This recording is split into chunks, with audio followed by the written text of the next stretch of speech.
Ayan, muli, nagbabalik ko ang yuling ko.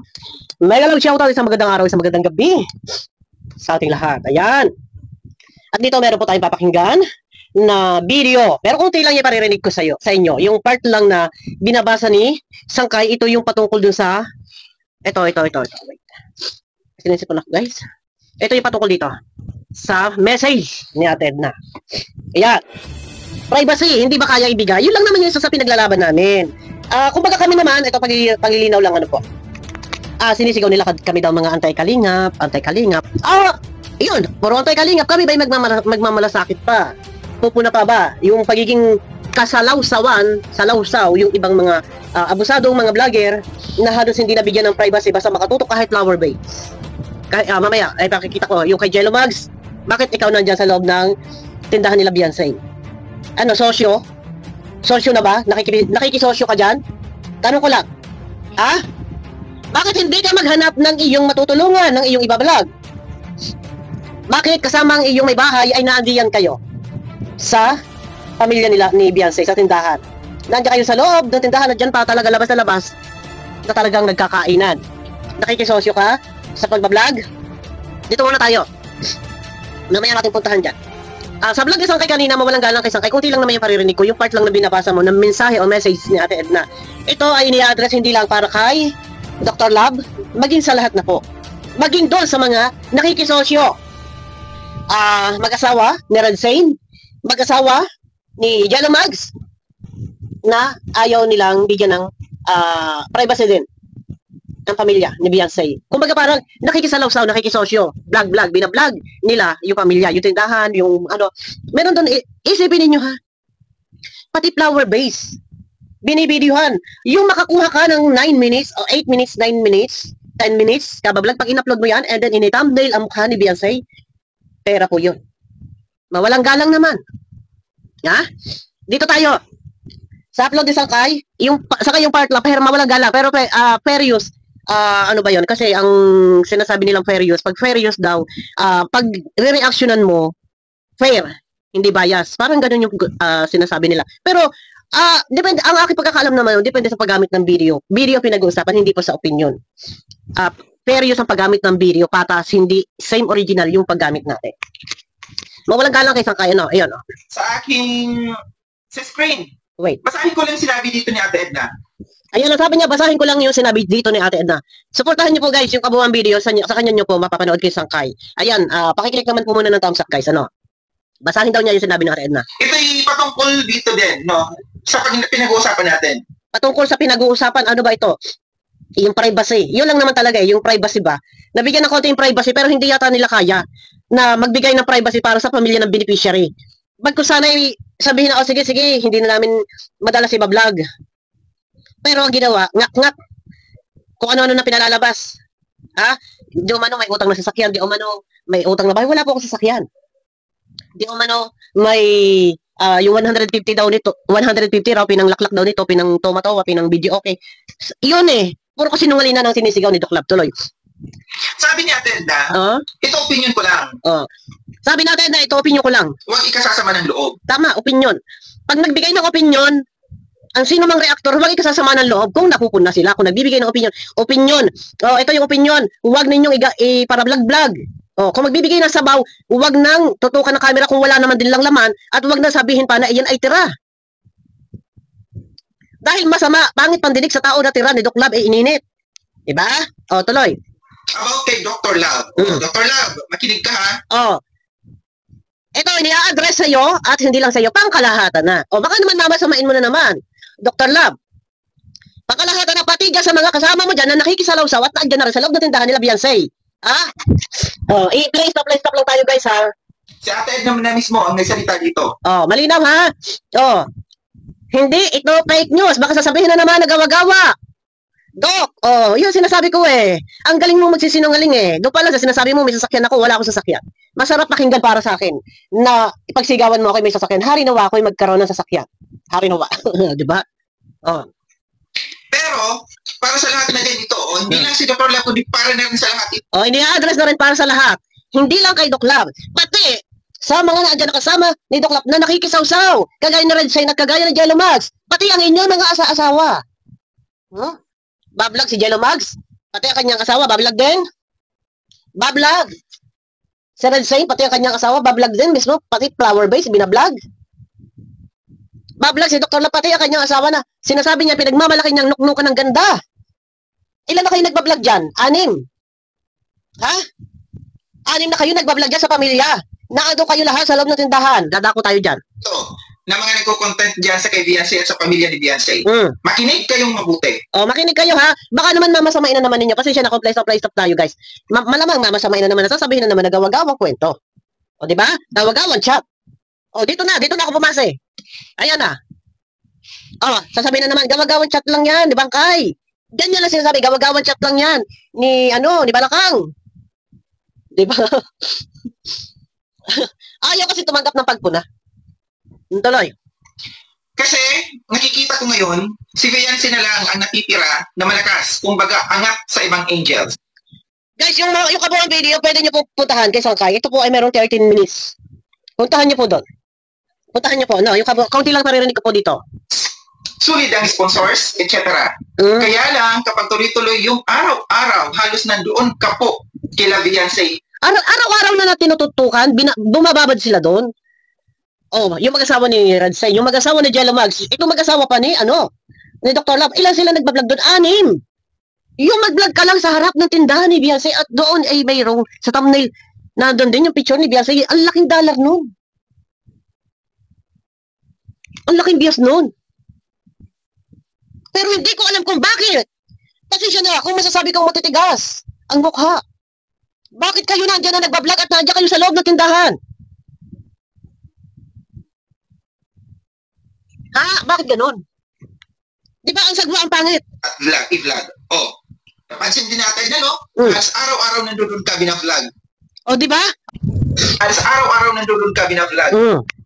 Di na po maganda. Okay, tama. Kumikita kayo. Totoo, pangit na tingnan. Alam niyo, sa totoo lang, hindi talaga magreklamo yung beneficiary. Hindi aangal yan. Kahit gusto na nilang magsalita. Hindi talaga yan magreklamo. Di ba? Kasi mahirap, baka mamaya sila ay sumbatan na, hoy, kung hindi dahil sa akin, kung hindi dahil sa amin. Yan, halimbawa, sumbatan ni Doc Lab. Na kung hindi sa akin, hindi ko kayo may-refer kay Kalinga Prab, hindi kayo mapapabahayan. Yan yung pinakamahirap doon. Totoo yan. Walang below the belt dito, hindi ito pagsira sa pagkatao ni Doc Lab. Ha? Hindi sila. Reklamo. Titiisin ang lahat. Gaano kahirap ito? Ang ganda nga ng buhay mo. Ang ganda na ng bahay mo. Pero, sa kabila ng lahat ng iyan, hindi mo kayang lumipad. Kasi may pakpak pero hindi ka pwedeng makalipad. Parang nakakulong ka sa isang hawla. Diba? Yun yung pinakamahirap doon. Gusto mo maging malaya pero hindi pwede. Kasi may bantay. Gusto mo magsalita hindi pwede ba kasi baka mamaya sumbatan ka. Ito ni Doc Lab. Diba? Tuloy. See? Alam ni ate na kumikita kayo dito. Pinagkakakitaan ninyo ito. Oo. Ay, totoo naman na kumikita. Totoo yan. Kumikita. Pero paano naman ang privacy ng pamilya? Saka ito ang pinaka-posible mangyari. Tuloy-tuloy yung pagbabasa. Kapsalak to, ano sinabi ni ate na yung posibleng mangyari? Ang posibleng mangyari dyan, kakaumayan ng mga tao. At hanggang kailan nga, gaya na iba-vlog, hanggat may nanonood. Tuloy-tuloy. Ang pagbablog, ilan yan? Mag-asawa ni Jello Mags, mag-asawa ni Radsane, mag-asawa ni Doc Lab. Awang. Yung kinikita ninyo, binibigyan ba ninyo? May commission ba? Ang pamilya ni Beyonce dyan? Na ultimong pati mga... yung kabuha video, doon nyo na lang panoorin po. Kay Sangkay, ano po? Ultimate Flower Base. Ayan po, pakikita ko sa inyo. Si Jello Mags. Hawak-hawak aso. Ano ginagawa mo dyan? Nakikisosyo ka? Binablog. Si Jello Mags, pati aso. Kaninong asawa to? Putol eh. Pati ba naman Flower Base? Iba-vlog. At sasabihin na, ano? Plastic ba to? Ano? Paano plastic? Ano plastic ba to? Pati Flower Base. Binablog. Anong ginagawa ninyo dyan? Bakit kayo nakatambay dyan? Anong ginagawa ninyo? Tapos may nakatutok na camera. Ha? May nakatutok na camera. Kung ano na lang may vlog, makabuo sila ng 10 minutes hanggang 15, 20, 30 minutes. Pag nga naman yan ini-upload sa YouTube, merong picture ni Beyonce, may revenue dun pag nanood ang mga viewers. Ano, sosyo? Nakikisosyo kayo dyan? Wag kayo magagalit sa akin, ha? Kakapalan na po ng mukha natin. Bigyan po natin ng privacy. Bakit po kayo dyan, tambay-tambayan? Ito pa yung isa. Bakit po kayo? Ito si Joel Luwags, ito yung tindahan na sa loob. Ito yung mama ni Beyonce. Ayun si Joel Luwags kumakain. Bakit nandyan ka sa loob? Ano ginagawa mo dyan? Ano ginagawa mo dyan? Ha? Huwag niyo sabihin kaibigan nyo? Ha? Nakikitulong-tulong, nagpatas-patas. Nakikitulong, nagpatas-patas ng mga paninda, mga sechirya. Kaya na yan eh. Ng mama ni Beyonce. Kaya na rin ng mga kapatid ni Beyonce. Yung papa pa ni Beyonce. Hayaan ninyo! Huwag kayo makisalawsaw! Tapos kayo vlog kayo? Pati flower base. Ibinain na para video-video. Ha? Tapos ito naman si lalaking ito, ang Joel Luwags na to, para hawak-hawak sa aso. May nakatutok na camera. Hanggang kailan? Kayo ganyan. Oh, sabihin ninyo, antay kalingap kami. Sabihin ninyo. Sabihin na ninyo. Kasi pag napapo na kayo, galit kayo. Ngak-ngak kayo. Ha? Puro kasinungalinan. Lalo na ang sigaw ni Dr. Love, puro kasinungalinan. Wala ka nilalabas sa resibo. Yung pinaparatangan mo kaming boasting. Malinis ako magtrabaho. Lagi ako may resibo. Ha? Isipin ninyo. Mema, upload. Ha, yung camera. Oh. Di video, pati flower base. Anak na. Hawak-hawak pati ang aso. Anong ginagawa mo, lalaki ka dyan? Ha? Ikaw na lalaki ka. Anong ginagawa mo dyan? Ano?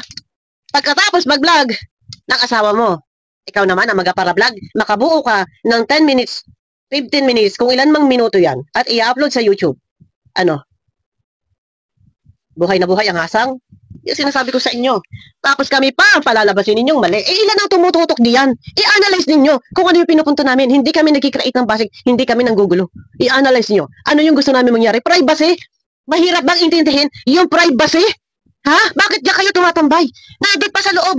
Ha? Mamaya, i-check natin, iikutan natin yung channel nila bukas. 2 video tayo sa isang araw. Pwede natin gawin 3 video na. Parang hindi kayo mabibitin. Nandun pa sa loob ng ng tindahan. Bakit? Salansan, patas-patas, nagsasabit-sabit ng mga paninda. Bakit ganon? Tapos sabay pagkuha ng video. Wow! Huwag ninyo tagtanan! Sige lang! Ay, ano ba kayo, charity vlogger? O ano? Ha? O kung nakikisalaw-saw, video sa viral? Wow, huwag kayo makapalamukha. Mahiya naman kayo. Kung sila nga mismo hindi na sila gumawa ng channel kahit si Beyonce para i-video yung kanyang mga kapatid. I-video yung kanilang tindahan. Por respeto, nire-respeto pa rin ang kagustuhan mangyari. Nila Kuya Bal, nila Kalinga pa rin. Eh kayo? Nagagawa ninyo? Tutukan. Ha? Videohan. Mapa-aso, mapa-flower base. Kung ano-ano pa dyan. Abangan nyo ko guys sa aking next video. Tuloy-tuloy lang tayo. Kasi mas lalo kaming, alam niyo sa ginagawa ni Dr. Love, mas tinuturuan mo kaming maging matapang. Mas tinuturuan mo kaming maging palaban. Sa ginagawa mo, sa pinakikita mo, sa tinatrato mo sa amin. Sa totoo lang. Parang hinahasa mo kami. Tinuturuan mo kaming manlaban. Hinahasa mo. No? Abangan nyo ko sa aking next video. Tuloy-tuloy tayo. Iikutan natin. Tuloy pa rin tayo. Privacy. Hindi mo ba kaya ibigay, Doc Love? Privacy? Pag napapuna ka sa halip, sabi mo, pasensya na. Sige, hindi na maulit. Pasensya na. Sige, pagsasabihin ko mga kasama ko. Hindi mo ba kaya yon? Ano yung restback mo? Ano yung restback mo?